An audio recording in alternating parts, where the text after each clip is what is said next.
Hey, what's up guys, TBL here, and today we're going to be bringing you an Overwatch video where we're going to be talking about Bastion. Yes, who is Bastion? Well, all that and more will be answered soon, but first, how are you guys doing? It's the start of a brand new week. I hope you guys had a wonderful weekend. We did just have Mother's Day yesterday, and I wish a very happy, somewhat late Mother's Day to all of your wonderful mothers out there, whether you've got a good relationship with your mom, maybe you lost your mom, or maybe you haven't had too great of a relationship with her. One thing has to be said, she did bring you into this world, and I extend a happy Mother's Day to all of you mothers out there who happen to watch this video. The world needs you. But alright man, I had myself a pretty decent Mother's Day. It was a great weekend. I got to get a lot of stuff done, mostly a lot of fun stuff. I got to see Captain America Civil War, and holy crap is that movie fantastic. And I took my mother out for dinner at a steakhouse. We've got this really cool place nearby that's kind of like this steakhouse on the water. It's at the very edge of a big river, so you know, it's got really good scenic effects and they make some pretty darn good food. But anyways, today we are going to be talking about a specific character in Overwatch, the character I am playing as right now. Ooh, rest in peace to me, by the way. That Widowmaker caught me right in the dome. But we're going to be talking about Bastion. No, we're not talking never-ending story here. We are talking about the defense character, the mobile turret, the self-healing monster himself, Bastion. So, as most of you guys know, I've been playing the beta for the past couple of days and having a lot of fun with it. I really love the character dynamics and the differences between just all of these different characters. This game has got a lot of heart and a lot of unique traits. All of the characters are really fun to play as, and the base gameplay is great. But Bastion, I'm not really too sure how to feel about him. Is he super duper overpowered, or is everyone in the world just using him right? Well, I tend to believe the former. I think he's a little bit on the strong side, and you're going to be seeing my argument, my reasons for why I believe that over the course of this video. Now, for any of you guys out there who haven't played Overwatch, it is a first-person shooter that's very much like the old Team Fortress 2. It's a very character and hero-specific shooter, where all the characters have different abilities, they all handle differently, and they all bring something unique and awesome to the table. You've even got defined roles in this game. You've got certain characters who are tanks, like the guy over to my right, that's old Roadhog. You've got certain characters who are DPS, like this guy over to my left, who is Soldier 76. You've got characters who build things. You've got characters who do nothing but heal. And really, I think they all mesh really well together. The game has checks and balances for just about everything. There are characters who are strong against certain builds. There are characters who are weak against certain builds. And you're meant to pick and choose between these characters, even mid-match sometimes, based on the situation you find yourself in. Now Bastion is a defense character. He's meant to be sitting on top of objectives and basically protecting them. And to that end, he has two special abilities, the first of which is the one you're going to be seeing a lot of, and it's this one right here. He can basically turn himself into a stationary turret that puts out incredible DPS, but on the flip side can't move.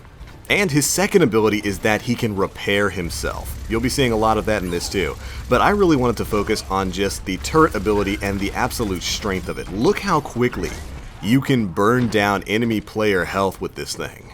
DPS wise, there's really few characters who can match Bastion's sustained damage output. It's really, really good. And the fact that you can just set up shop like I'm about to do right here and go ham on entire teams is a little bit crazy. Watch how quickly I'm burning down tanks, DPS players, healers, the entire spiel. In seconds, an entire enemy team can be erased by one well-placed Bastion player. Now, imagine that there was one or two other people on my team sitting on an objective as Bastion, just mowing down anything that came close. Yeah, you see the problem here? Now, I don't really so much have a problem with Bastion being able to turn into a turret and sit still. That's kind of his thing. He's meant to sit back and defend objectives. Oh, and watch out, I'm about to do the scummiest thing you could possibly do in this game mode. After you take the first point if you're on the attack side, your second objective becomes an escort mission where you take this to a specific point and then you win the match. So, naturally being a Bastion player that's supposed to protect objectives, I hop right on top and go into turret mode. Now again, I don't have a problem with Bastion's ability of being a turret. I think that's what makes him unique. It's really powerful. I don't even really disagree with the fact that his shots deal as much damage as they do. But in this mode you have infinite ammo, even when you have to reload it doesn't take very long, and you've got a great huge pool of health. I think Bastion has like the highest health for any non-tank character. and he just absolutely shreds. And you're going to see we take this thing to the objective basically unopposed. Anytime the enemy team even gets close, I just rip right through them.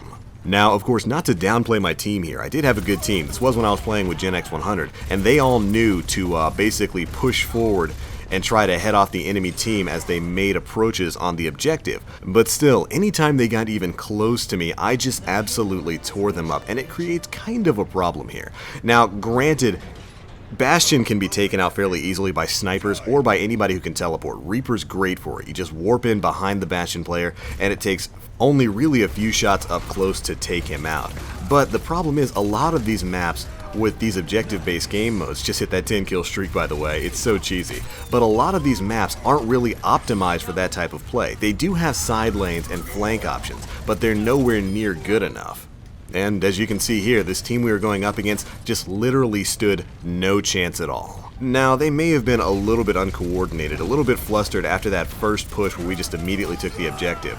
But still, I think I'm burning through people a little bit too quickly here, and I have to say Bastion feels just a little bit more powerful than he should be. And that probably does need to be addressed when the full game does come out. Now, do I want to see Bastion's abilities change? No. I love the fact that he turns into a turret. I love the fact that he can heal himself. But at the same time, it does kind of feel like there needs to be a compromise. Maybe giving him a smaller magazine size so he has to reload more often. Or, I don't know, something. I'm not a game designer, so I can't even begin to pretend to know how to balance a character like this. But again, Bastion's not the only great character in the game, and thankfully there are quite a few characters who do counter them if given the opportunity. But all that being said, he's a big bad robot, and you better get out of the way. But anyways, those are just some quick thoughts I had after playing this particular match with Bastion.